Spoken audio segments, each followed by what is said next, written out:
मनोकामना न्यूजमध्ये आपले स्वागत आहे. लातूर-औसा महामार्गावर दुचाकी कारचा अपघात. जखमींना लातूरच्या विलासराव देशमुख रुग्णालयात हलविण्यात आले आहे. लातूर D8 लातूरकडून औसाकडे जाणाऱ्या कारचा दुचाकीला चुकवण्याच्या प्रयत्नात अपघात झाला. लातूर-औसा महामार्गावर रविवार दिनांक 8 सप्टेंबर रोजी दुपारी 12 वाजल्याच्या सुमारास कारंजे खडी केंद्राजवळ दुचाकी आणि कारचा अपघात झाला. या अपघातामध्ये 5 ते 6 व्यक्ती जखमी झाल्याचा अंदाज आहे. या अपघातातील जखमींना लातूर येथील विलासराव देशमुख शासकीय रुग्णालयात उपचारासाठी दाखल करण्यात आले आहे.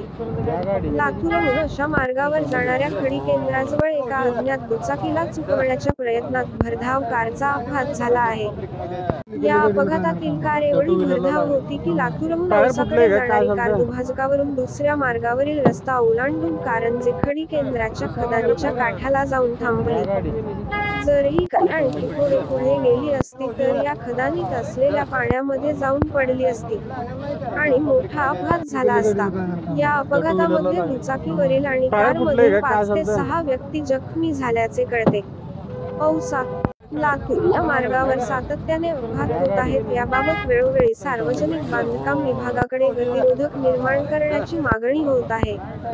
जे गतिरोधक निर्माण करण्यात आले आहेत ते अत्यंत तकलादू असून अशी भरधाव वाहने सहज पार करत आहेत. याकडे प्रशासनाने लक्ष देऊन तातडीने कारवाई करण्याची मागणी होत आहे. मनोकामना न्यूज ही वेगळ्या व स्वतंत्र बातम्यांची वृत्तसंस्था आहे. बातम्या आवडल्यास चॅनलला सबस्क्राईब करा, बेल आयकॉनचे बटन दाबा. धन्यवाद.